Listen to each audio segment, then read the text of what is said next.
everyone, welcome to my YouTube channel. This is our 28th video in the series of linear algebra. Today's we are going to discuss linear operator. आप सभी का मेरे YouTube channel ओजस्वी higher mathematics में स्वागत है। आज हम linear algebra की 28th सीरीज में पहुंच चुके हैं। अगर आपको कोई भी डाउट्स हो या क्वेरीज हो linear algebra में, प्लीज़ मुझे कमेंट कीजिए। प्रीवियस वीडियो में हमने आपको प्रोडक्ट ऑफ लीनियर ट्रांसफॉर्मेशन के बारे में डिस्कस किया था और कुछ थ्योरम्स के बारे में बताया था। आज हम लीनियर अलजेब्रा को आगे बढ़ाते हुए लीनियर ऑपरेटर के बारे में डिस्कस करेंगे। ओके, अगर आपने मेरी प्रीवियस वीडियोस को देखना है तो प्लीज़ डिस्क्रिप्शन बॉक्स में जाके इनके लिंक चेक कर सकते हैं या लीनियर अलजेब्रा की प्लेलिस्ट को फॉलो कर सकते हैं। ओके, सो स्टार्ट करते हैं हम linear operator. Let's start linear operator. आज हम लीनियर ऑपरेटर की डेफिनेशन को देखेंगे। ओके, एंड इसके कुछ थ्योरम्स देखेंगे और कुछ एग्जांपल्स को हम आज के वीडियो लेक्चर में कवर करने वाले हैं। ओके, सबसे पहले हम लीनियर ऑपरेटर की डेफिनेशन को देखते हैं। ओके, डेफिनेशन क्या बोलती है आपकी? Let VF be a vector space, a linear operator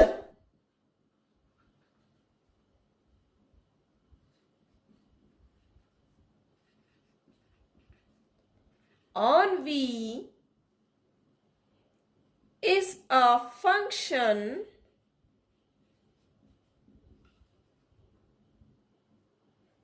T from V into V such that transformation of A alpha plus B beta is equal to A transformation of alpha plus B transformation of beta for all alpha beta belongs to V and A comma B belongs to field. Thus T is a linear operator on V if T is a linear transformation from V into V itself. Okay, linear operator क्या होता है आपके पास? Let VF be a vector space. अगर हमारे पास VF क्या दिया हुआ है? वेक्टर स्पेस दिया हुआ है, ठीक है ना। तो लीनियर ऑपरेटर्स ऑन V, तो हमारे पास लीनियर ऑपरेटर होगा V में T from V into V such that जो ट्रांसफॉर्मेशन होगा A alpha plus B beta is equal to A transformation of alpha plus B transformation of beta for और alpha beta belongs to V and A comma B belongs to field. दस हमारे पास T क्या हो जाएगा? Linear operator हो जाएगा V में। इसे हम ऐसे भी बोल सकते हैं T is a linear transformation from V into V itself. Okay, हमारे पास लीनियर ऑपरेटर तब होगा जब वो हमारे पास ये कंडीशन को सेटिस्फाई करेगा, ठीक है ना। मतलब transformation of A alpha plus B beta is equal to A transformation of alpha plus B transformation of beta. Okay, और जो हमारे पास ट्रांसफॉर्मेशन होगा वो सेम वेक्टर स्पेस से सेम वेक्टर स्पेस में होगा, ठीक है ना। V से V में होगा, ठीक है ना। जो ट्रांसफॉर्मेशन होगा वो हमारे पास कहाँ से कहाँ तक होगा? V से V में अगर कोई भी हमारे पास ट्रांसफॉर्मेशन हो रहा है, ठीक है ना। हमारे पास जो वेक्टर स्पेस है वो क्या आपके पास सेम है और सेम फील्ड F की, ठीक है ना। लीनियर ऑपरेटर में क्या होता है, आपके पास जो वेक्टर होते हैं वो क्या होता है, आपके पास सेम होते हैं, ठीक है ना। तो अगर हमारे पास सेम वेक्टर स्पेस दिया हुआ है वी एफ, उसमें हमारे पास लीनियर ऑपरेटर होगा टी वी से वी में, सच दैट जब वो ये कंडीशन को सेटिस्फाई करेगा, T A alpha plus B beta is equal to A T alpha plus B T beta. हमारे पास टी क्या हो जाएगा, लीनियर ऑपरेटर हो जाएगा ऑन वी में, ठीक है ना। टी होगा वो क्या हो जाएगा, लीनियर ट्रांसफॉर्मेशन हो जाएगा वी से वी में, ठीक है। ये हमारा क्या होता है, लीनियर ऑपरेटर होता है। आया समझ में लीनियर ऑपरेटर क्या होता है आपका। ओके, अब हम इसकी एक थ्योरम देखते हैं। ओके, आया समझ में। बाय डायग्राम हम इसे देखते हैं लीनियर ऑपरेटर को।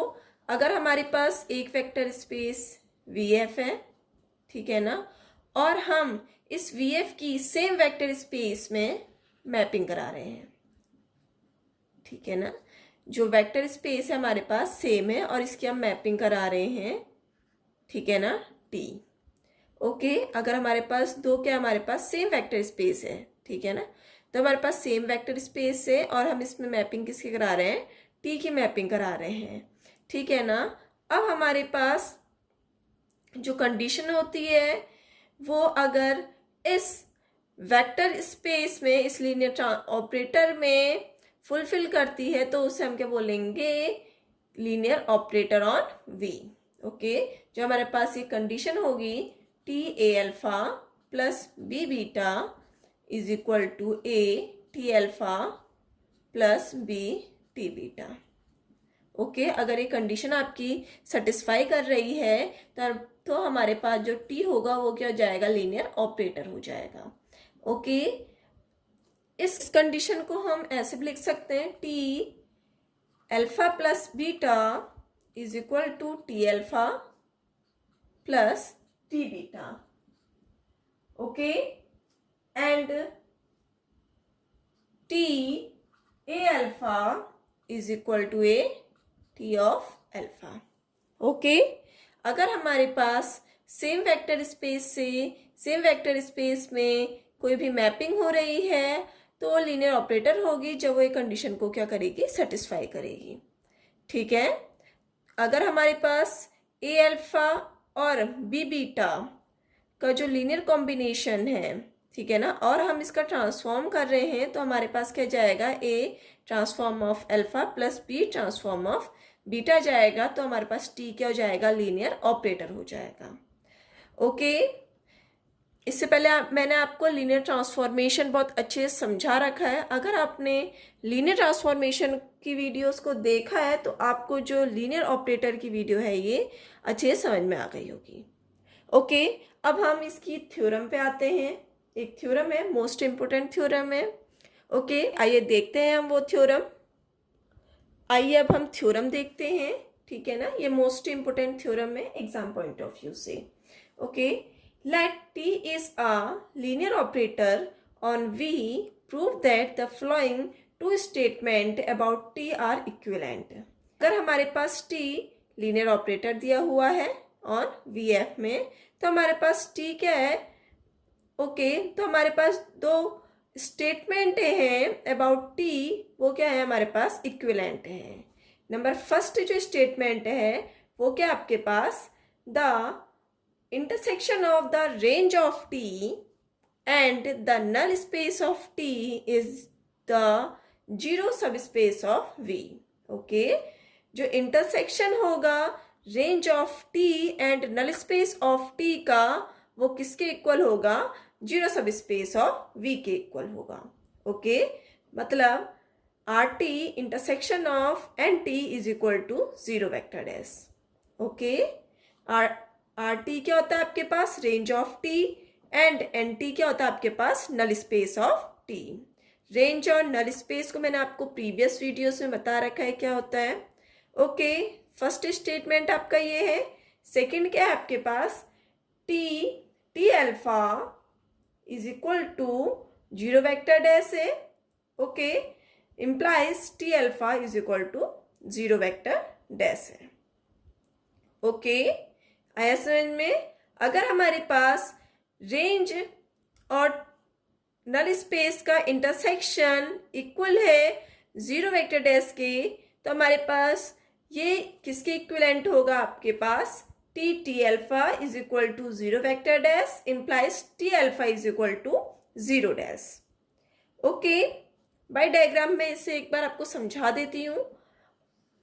एक हम वेक्टर स्पेस वी एफ ले रहे हैं, दूसरा भी हमारे पास वी एफ है। दो हमारे पास वेक्टर स्पेस हमारे पास, दोनों वेक्टर स्पेस हमारे पास क्या है, सेम है। ओके, दोनों वेक्टर स्पेस हमारे पास सेम है और इसमें हम ट्रांसफॉर्मेशन किसका कर रहे हैं, टी का ट्रांसफॉर्मेशन कर रहे हैं। ओके, अगर रेंज और नल स्पेस, ठीक है ना, रेंज और नल स्पेस का जब हम इंटरसेक्शन ले रहे हैं, ठीक है ना, इंटरसेक्शन ले रहे हैं तो क्या आ रहा है आपके पास, जीरो वेक्टर डैश आ रहा है, मतलब यहाँ का एलिमेंट आ रहा है।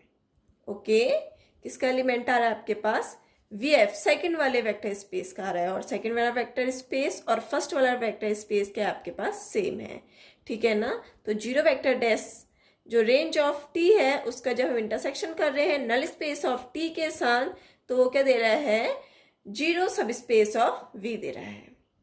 ओके, अगर ये हमारे पास दे रहा है तो हमने क्या निकालना है, ये किसके इक्वल होगा, T alpha is equal to zero vector dash है अगर, तो implies T alpha is equal to क्या होगा, जीरो वेक्टर डैश के होगा, ठीक है ना।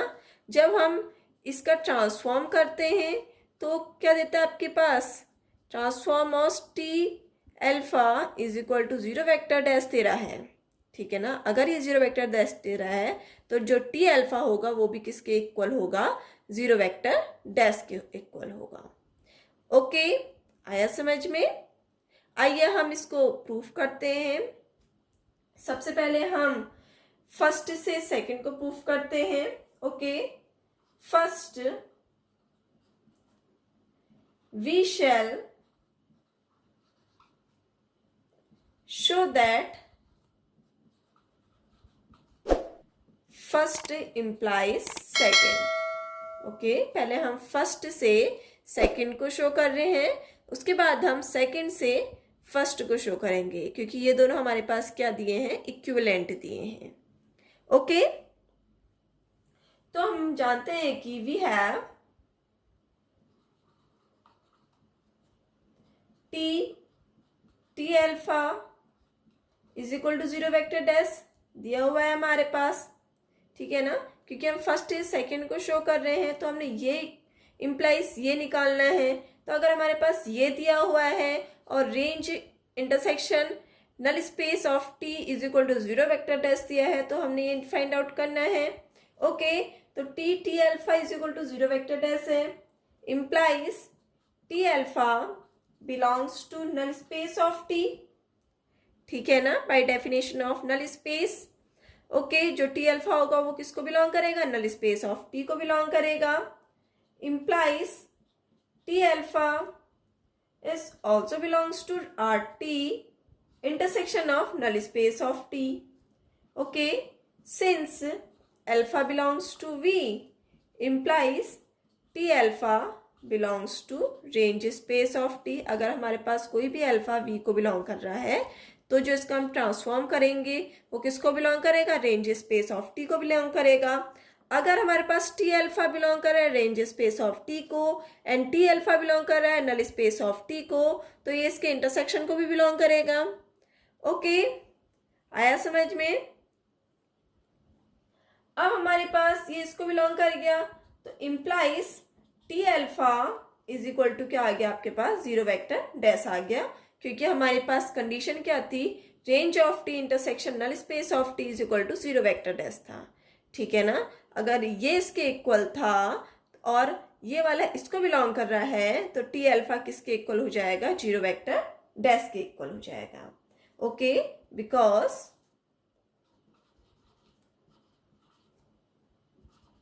range of T intersection null space of T is equal to zero vector dash दिया हुआ है, ठीक है ना, जीरो सब स्पेस दिया हुआ है। आया समझ में। हमने फर्स्ट से सेकंड को हमने दिखाया, अब हम सेकंड से फर्स्ट को दिखाएंगे। ठीक है ना। अगर आपने रेंज और नल स्पेस की डेफिनेशंस को अच्छे से देखा है तो आपको जो फर्स्ट से सेकंड हमने प्रूफ करा हुआ है वो अच्छे से समझ में आ रहा होगा।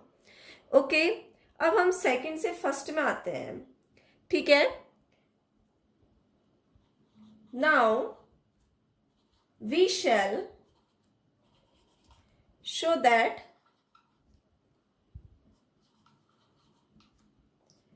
Second implies first. ठीक है, हम सेकंड से फर्स्ट की ओर आते हैं। इसके लिए हम लेट करते हैं कोई भी अल्फा एलिमेंट जो हमारे पास नॉन जीरो है। ठीक है ना, जो अल्फा है वो हमारे पास क्या है, नॉन जीरो है। एंड जो अल्फा है वो किसको बिलोंग कर रहा है, R T intersection null space of T को बिलोंग कर रहा है। ठीक है, और देखो हम उल्टा लेके चल रहे हैं ओके, क्योंकि हमने क्या निकालना है, R T intersection N T equal to zero vector test निकालना है। ठीक है ना, तो हम नेगेशन लेके चल रहे हैं कि जो अल्फा है वो कभी भी जीरो के इक्वल नहीं है। अगर वो जीरो के इक्वल नहीं है एंड अल्फा जो है वो बिलोंग कर रहा है range space of T intersection null space of T को, then alpha belongs to RT and alpha belongs to null space of T। ठीक है ना, जो अल्फा होगा वो रेंज स्पेस ऑफ टी को भी बिलोंग करेगा और नल स्पेस ऑफ टी को भी बिलोंग करेगा। ठीक है, दोनों को बिलोंग कर गया ये। Okay, since alpha belongs to null space of T, therefore जो टी अल्फा होगा वो is equal to zero vector dash के होगा। ठीक है ना, by definition of null space. Okay, अगर हमारे पास अल्फा बिलोंग कर रहा है नल स्पेस ऑफ टी को तो इसका हम ट्रांसफॉर्म करेंगे, वो कहाँ जाएगा, जीरो वेक्टर डैश में जाएगा। Okay, also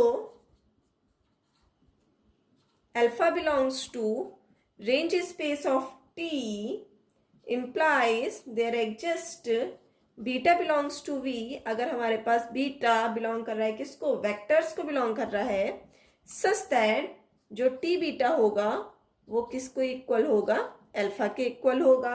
okay, by definition of range space of T. Okay, यहां तक आया समझ में। Now T beta is equal to alpha. ठीक है ना, अगर हमारे पास T beta is equal to alpha है, इम्प्लाइज अब हम क्या करेंगे, टी से बोथ साइड मल्टीप्लाई करेंगे। ओके, तो हमारे पास क्या हो जाएगा, T beta is equal to T alpha. Okay, ये हमारे पास आ जाएगा। अगर हम बोथ साइड क्या करेंगे, टी से मल्टीप्लाई करेंगे तो हमारे पास क्या जाएगा, T beta is equal to T alpha. Okay, now by condition second हमारे पास क्या दिया था, T alpha is equal to zero vector dash है, इम्प्लाइज तो हमारे पास क्या जाएगा, T alpha is equal to zero vector dash हो जाएगा।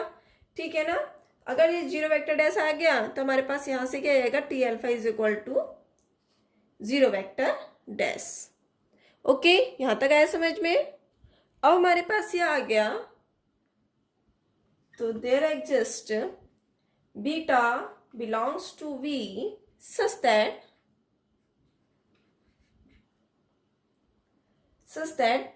t beta is equal to zero vector dash. Okay, तो टी बीटा क्या जाएगा, जीरो वेक्टर डैश आ जाएगा। बट यहां से क्या हो जाएगा आपके पास, टी बीटा हमारे पास क्या दिया है, अल्फा दिया हुआ है। अल्फा क्या दिया है आपके पास, नॉन जीरो वेक्टर डैश दिया है। हमने ये लिया था ना, non zero vector dash. Okay, but हमारे पास क्या आ रहा है, जीरो वेक्टर डैश आ रहा है। जीरो वेक्टर डैश आ रहा है तो हमारे पास ये क्या कर गया, कॉन्ट्रडिक्ट कर गया। ओके, तो हमारे पास क्या जाएगा, this contradict contradict the given condition second, जो हमारे पास कंडीशन सेकंड थी इससे क्या कर गया, कॉन्ट्रडिक्ट कर गया। ओके, कॉन्ट्रडिक्ट कर गया तो हमारे पास क्या हो जाएगा, देयरफॉर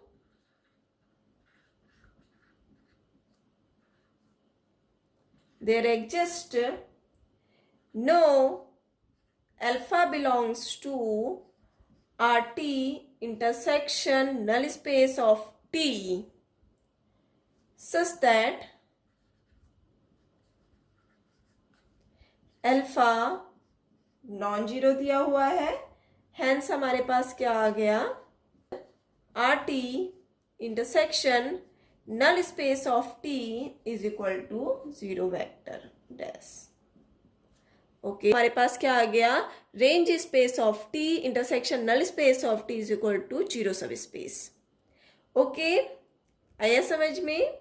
हमने क्या किया, हमने लेट किया कि जो अल्फा है वो नॉन जीरो है और हमने कोई भी एक अल्फा एलिमेंट ले रहे हैं जो कि उसको बिलोंग कर रहा है range space of T intersection null space of T को बिलोंग कर रहा है, ठीक है ना, हम ये लेके चल रहे हैं।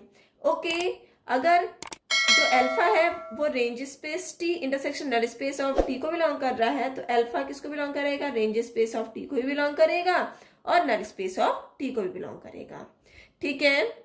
Since alpha belongs to null space of T, therefore by condition of null space T of alpha is equal to zero vector dash आ गया। Okay, also alpha belongs to range space of T, there exists beta belongs to V such that T beta is equal to alpha.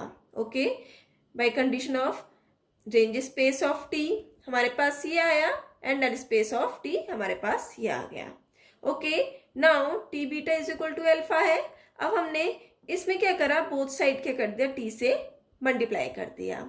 Okay, and हमारे पास जो condition दी थी वो क्या दी थी, हमारे पास T alpha is equal to zero vector dash, तो हमारे पास ये लिख दिया हमने T alpha is equal to zero vector dash.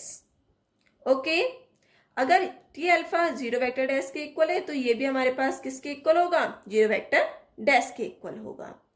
Okay, अगर ये हमारे पास जीरो वेक्टर डैश के इक्वल आ गया, हमारे पास गिवन क्या है, T beta is equal to alpha given है।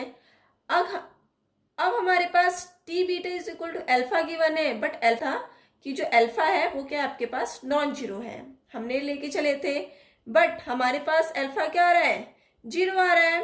ओके, बाय कंडीशन सेकंड से तो हमारे पास कॉन्ट्रडिक्ट कर गया। ओके, कॉन्ट्रडिक्ट कर गया तो हमारे पास क्या जाएगा, देयरफॉर नो अल्फा, कोई भी अल्फा बिलोंग नहीं करेगा किसको, range of T intersection null space of T, क्योंकि अल्फा हमारे पास नॉन जीरो है।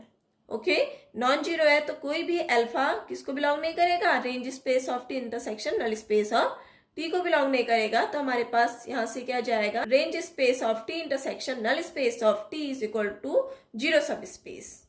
Okay, on V। Okay, okay, आया समझ में। हमने पहले फर्स्ट सेकंड दिखाया कि जो रेंज स्पेस ऑफ T है intersection null space of T is equal to क्या है आपके पास, zero subspace of V है। अगर हमारे पास ये दिया हुआ है तो हमने क्या दिखाया कि जो T अल्फा होगा वो इज इक्वल टू किसके होगा, जीरो वेक्टर डैश के इक्वल होगा, ठीक है ना। जो T alpha is equal to zero vector dash है implies T alpha is equal to zero vector dash के हैं। एंड हमने सेकेंड कंडीशन में शो करा कि जो T alpha is equal to zero vector dash है implies T alpha is equal to zero vector है, तो हमने दिखाया कि जो range space of T intersection null space of T होगा वो इज इक्वल टू किसके होगा, zero subspace of V के इक्वल होगा। ओके, आई समझ में ये थ्योरम। अब हम नेक्स्ट एग्जांपल देखते हैं लीनियर ऑपरेटर का। ओके, आइए हम एग्जांपल देखते हैं। Let T1 and T2 be linear operator on R square.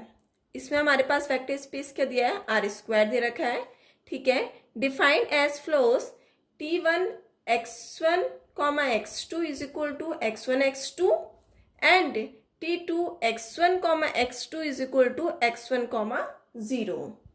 Okay, तो हमें शो करना है कि T1 इंटू T2 कभी भी इक्वल नहीं होगा T2 इंटू T1 के।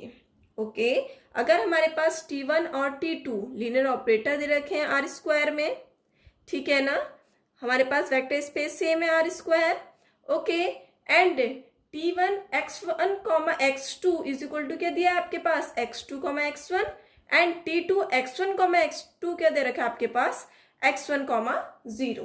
ठीक है ना, तो हमने शो करना है कि T1 इंटू T2 कभी भी इक्वल नहीं होगा T2 इंटू T1 के। ओके, आइए हम इसको सॉल्व करते हैं। वी हैव,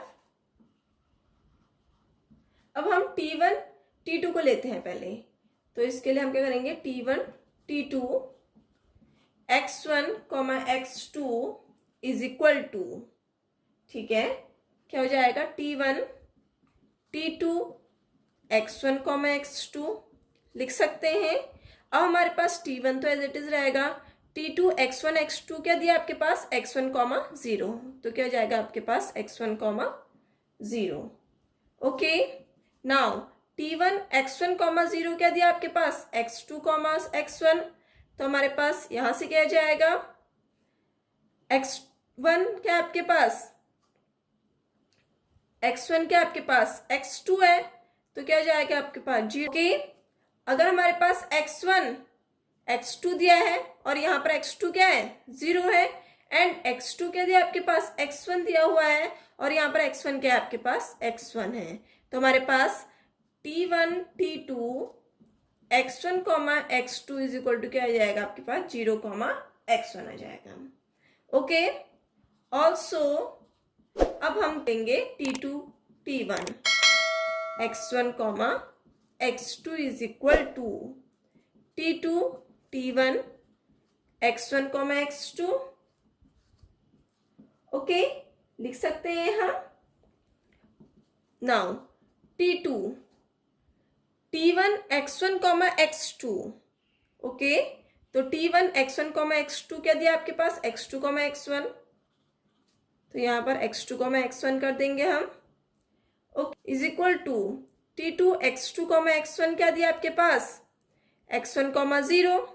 ओके, x1 की जगह पे यहाँ पर क्या है x2 है और x2 की जगह पे क्या आपके पास यहाँ पर x1 है, तो क्या जाएगा आपके पास x2 comma 0। Okay, okay, thus T1 T2 x1 comma x2 कभी भी इक्वल नहीं होंगे T2 T1 x1 comma x2 के, क्योंकि T1 T2 x1 comma x2 क्या आ रहा है आपके पास 0 comma x1, and T2 T1 x1 comma x2 क्या आ रहा है आपके पास x2 कॉमा 0, तो ये दोनों हमारे पास इक्वल नहीं आ रहे हैं। ठीक है, ओके, तो हमारे पास T1 T2 x1 x2 कभी भी इक्वल नहीं होगा T2 T1 x1 comma x2 के। फॉर ऑल जो हमारे पास x1 कॉमा x2 है वो किसको बिलोंग कर रहे हैं आपके पास आर स्क्वायर को बिलोंग कर रहे हैं। ओके, हैंस हम यहां से बोल सकते हैं by the definition of equality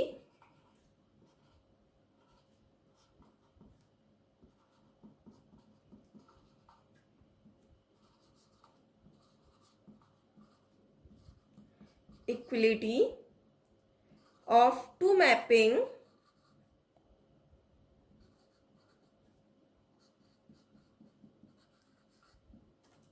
we have T1 T2 is not equal to T2 T1। Okay, तो हमारे पास जो हमने शो करना था वो हमारे पास आ गया। ओके, आया समझ में एग्जाम्पल। ठीक है, अब हम एक और एग्जाम्पल लेते हैं, और जो हम नेक्स्ट एग्जाम्पल लेंगे वो हमारे पास जो हमने इन्वर्टिबल की डेफिनेशन पढ़ी थी, ओके, उसके बेस में भी होगी और मोस्ट इम्पोर्टेंट एग्जाम्पल है ये वाला। ओके, आइए देखते हैं हम एग्जाम्पल। आइए हम एग्जाम्पल देखते हैं। ओके, ये मोस्ट इम्पोर्टेंट एग्जाम्पल है, ये आपके एग्जाम में बहुत बार पूछा गया है। ओके, हमने टी को इन्वर्टिबल निकालना है। ओके, क्योंकि हमने लीनियर ऑपरेटर नहीं पढ़ा था पहले, इसलिए हमने कुछ एग्जाम्पल को नहीं देखा। अब हम इस एग्जाम्पल को देखते हैं। ओके, ये मोस्ट इम्पोर्टेंट एग्जाम्पल है। ठीक है, let T be are linear operator on V3R। ठीक है, हमारे पास लीनियर ऑपरेटर दे रखा है टी V3R में, defined by T A B C equal to 3a comma a minus B comma 2a plus b plus c for all A B C belongs to V3R is T invertible. ठीक है ना, हमने क्या निकालना है, जो ये होगा वो क्या होगा आपके पास, इन्वर्टेबल होगा। एंड हमने क्या निकालना है, if so find a rule of T inverse like the one which defines T. हमने टी इनवर्स निकालना है। ठीक है ना, the rule of T inverse. Okay, so देखते हैं, हम इसको सॉल्व करते हैं एग्जाम्पल को। ओके, लेट सबसे पहले हमने क्या करना है, अब हमारे पास टी इन्वर्टिबल निकालना है। तो इन्वर्टिबल निकालने के लिए क्या निकालना होता है, हमने 1 1 और ऑन टू निकालना होता है। ओके, तो इन्वर्टिबल निकालने के लिए 1 1 ऑन टू निकालना होता है। तो हम सबसे पहले दिखाएंगे कि जो ये ट्रांसफॉर्मेशन दे रखा है ये हमारे पास 1 1 है या नहीं है। Okay, let us see that T is 1 1 और नॉट। हम देखेंगे कि जो t है ये 1 1 है या नहीं। ओके, इसके लिए हम सबसे पहले लेट करते हैं, let alpha is equal to a1 b1 c1 and beta is equal to a2 b2 and c2। ठीक है ना, और ये दोनों किसको बिलोंग करेंगे, V3R को बिलोंग करेंगे। ओके, देन 1 1 दिखाने के लिए क्या होता है आपके पास, अगर ट्रांसफॉर्मेशन इक्वल है, ठीक है ना, तो एलिमेंट भी हमारे पास इक्वल होने चाहिए, ये हमने दिखाना होता है। ओके, तो T alpha is equal to T beta है, और हम अल्फा की जगह पे क्या ले लेते हैं, a1 b1 c1। Okay, and beta की जगह पे हम ले लेते हैं a2 b2 and c2। Okay, now T a1 b1 c1 हमारे पास क्या दिया हुआ है, ये दिया हुआ है, तो इसकी वैल्यू हम रख देंगे 3a1 comma a1 minus b1 comma twice of a1 plus b1 plus c1 is equal to thrice of a2 comma a2 minus b2 comma twice of a2 plus b2 plus c2। Okay, यहाँ तक है समझ में। अब ये दोनों हमारे पास इक्वल है, तो हमारे पास जो फर्स्ट वाला होगा ये भी इक्वल होगा। ओके, तो यहाँ से हम बोल सकते हैं a1 is equal to thrice of a2। Okay, and ये दोनों हमारे पास इक्वल होंगे, a1 minus b1 is equal to a2 minus b2। ठीक है, एंड थर्ड वाला भी हमारे पास इक्वल होगा बाय कंपैरिजन, तो twice of a1 plus b1 plus c1 is equal to twice of a2 plus b2 plus c2। Okay, अब हमारे पास जो फर्स्ट वाला था, यहां से क्या आ जाएगा आपके पास, a1 is equal to a2 आ जाएगा। ठीक है ना, तो a1 is equal to a2 आ गया हमारे पास यहां से, एंड हम a1 की वैल्यू यहां पर रखेंगे तो ये क्या जाएगा, a2 हो जाएगा। और अगर हम a2 की वैल्यू हमारे पास यहाँ पर आ गई, a2 माइनस का b1 is equal to a2 minus b2, तो इससे ये कैंसिल आउट हो जाएगा, और इस वाले साइन से ये वाला साइन कैंसिल आउट हो जाएगा। ठीक है, तो हमारे पास यहाँ से क्या आ जाएगा, b1 is equal to b2 आ गया। ठीक है ना, ये आ गया। अब हम a1 b1 की वैल्यू यहाँ रख देते हैं, तो क्या जाएगा, twice of A2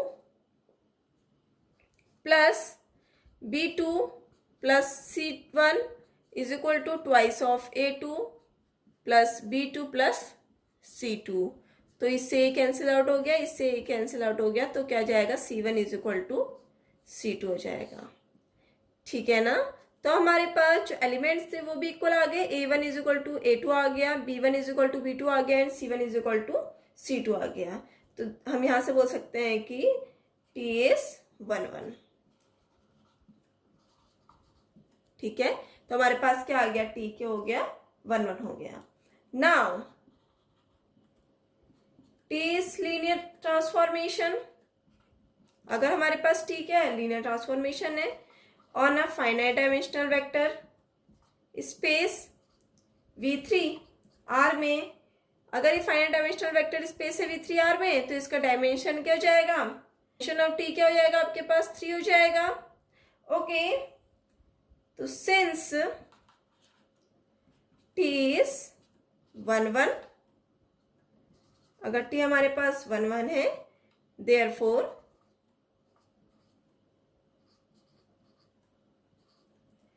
T must be onto also। ठीक है ना, तो हमारे पास T क्या हो जाएगा, onto हो जाएगा। तो हम यहां से बोल सकते हैं कि T is invertible।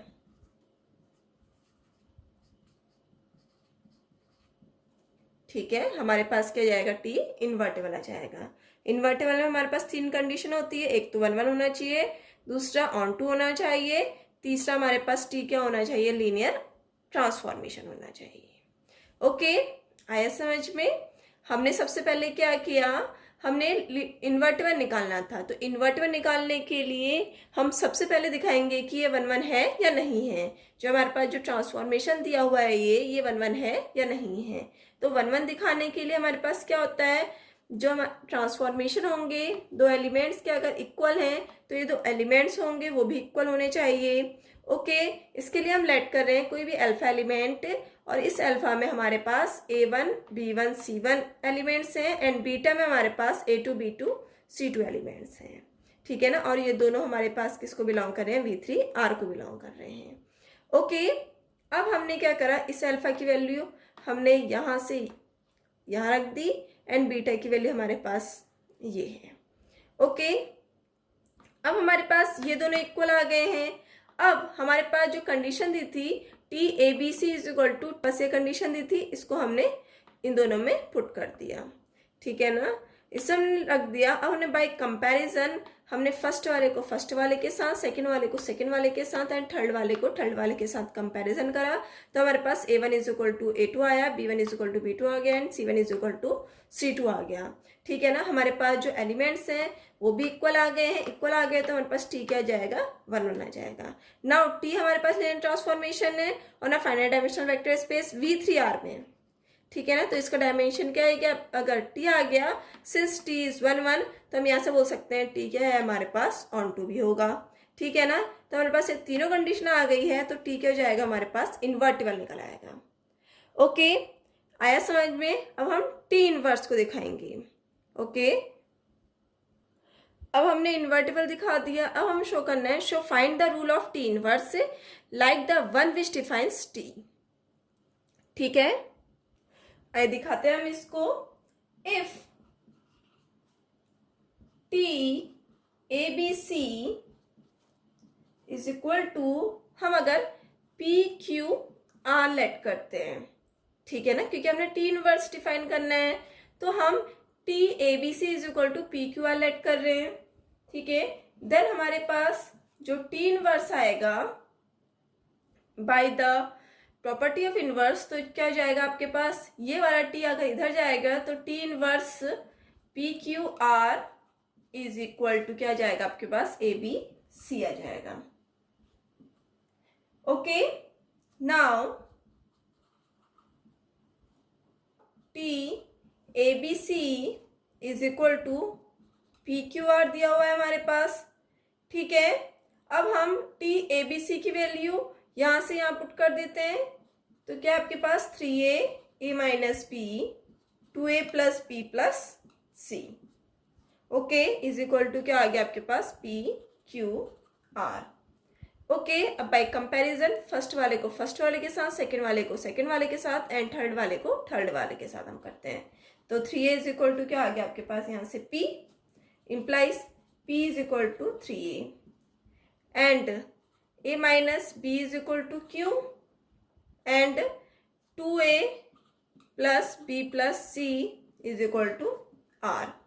ओके, तो हम यहां से बोल सकते हैं p is equal to 3a, मतलब a इज इक्वल टू क्या हो जाएगा आपके पास, p बाई 3। abc की वैल्यू हम फाइंड आउट कर देते हैं। ओके, क्योंकि p q r तो हमारे पास दिया है, तो हमने यहाँ पर abc की वैल्यू रखनी है। तो abc की वैल्यू क्या जाएगी, a p by 3 comma a minus b is equal to q दिया है, और a की वैल्यू क्या है आपके पास, p by 3 minus b is equal to q। तो यहाँ से हम b की वैल्यू आ जाएगी हमारे पास p बाई 3 माइनस का q। ओके, अब हमने c की वैल्यू निकालनी है, तो a और b की वैल्यू हमने यहाँ से यहाँ पुट कर दी। तो twice of p by 3 plus p by 3 minus q plus c is equal to r। तो c इज इक्वल टू क्या हो जाएगा आपके पास, r माइनस का 2p by 3 plus p by 3। तो क्या जाएगा 3, यहाँ से हम कॉमन लेंगे 3, तो 3p बाई 3 तो क्या जाएगा आपके पास p। तो p minus p plus q। Okay, क्योंकि यहाँ जाएगा तो ये जाएगा आपके पास प्लस का q आ जाएगा। ओके, तो c इज इक्वल टू क्या जाएगा आपके पास, r minus p plus q।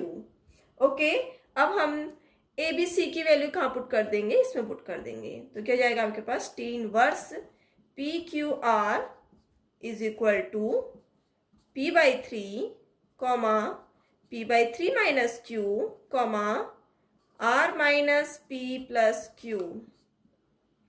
Okay, for all p q r belongs to V3 R। Okay, ये क्या जाएगा, is the rule which define T inverse. ठीक है ना, तो हमने क्या निकाल दिया, टे इनवर्स निकाल दिया।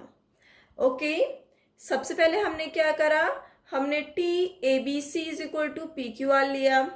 ठीक है, हमने लेट किया एंड हमने क्या निकालना है, रूल ऑफ टी इनवर्स निकालना है।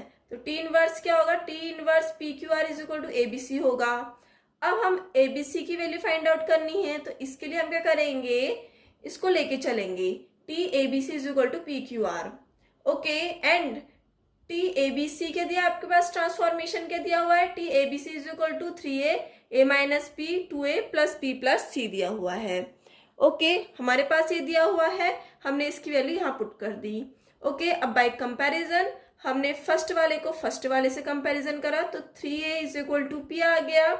ओके, एंड यहाँ से हम a की वैल्यू निकाल देंगे p by 3। Okay, and second वाला a minus B is equal to क्या दिया आपके पास, q दिया हुआ है, एंड हमने क्या करा, इस a वाले a की वैल्यू हमने यहाँ पुट कर दी, तो b की वैल्यू क्या जाएगी, p by 3 minus q। And third वाले को थर्ड वाले से कंपैरिजन करा, तो हमारे पास 2a plus B plus C is equal to क्या आ गया, अगर r आया, एंड a एंड b की वैल्यू हमने p बाई 3, a की वैल्यू हमने यहाँ रखी एंड b की value p by 3 minus q हमने यहाँ पे रख दी। ओके, माइनस का q plus c, 2p by 3 plus p by 3 minus q plus c is equal to r आ गया। ठीक है ना, हमने c की वैल्यू लानी है, तो हम इस पूरे को कहाँ ले जाएंगे, इधर ले जाएंगे, and 2p by 3 plus p by 3 क्या होता है आपके पास, p होता है। ठीक है, क्योंकि हम यहाँ से 3 कॉमन लेंगे, तो 2p प्लस p, तो 2p प्लस p क्या जाएगा, 3p हो जाएगा, तो 3 से 3 कैंसिल आउट हो जाएगा, तो क्या बचेगा हमारे पास, p बचेगा। ओके, प्लस ये वाला माइनस यहाँ जाएगा, तो क्या जाएगा, ये प्लस का जाएगा, तो प्लस का q आ गया। ठीक है, तो a b c की वैल्यू हमने कहाँ पुट कर दी, इस वाले इक्वेशन में पुट कर दी, तो हमारे पास क्या जाएगा, T inverse P Q R is equal to P by 3 comma p by 3 minus Q comma r minus p plus q for all p q r belongs to V3 R। Okay, ये क्या जाएगा, इसका rule which defines T inverse. ठीक है ना, हमने T inverse define कर दिया। ओके, आया समझ में। आज का वीडियो लेक्चर आपको कैसा लगा प्लीज़ मुझे कमेंट करके ज़रूर बताइए। एंड जो न्यू व्यूवर्स हैं प्लीज़ मेरे चैनल को सब्सक्राइब कीजिए एंड लाइक करना मत भूलिए। तो मिलते हैं हम नेक्स्ट वीडियो में कुछ और न्यू कॉन्सेप्ट के साथ। तब तक के लिए बाय।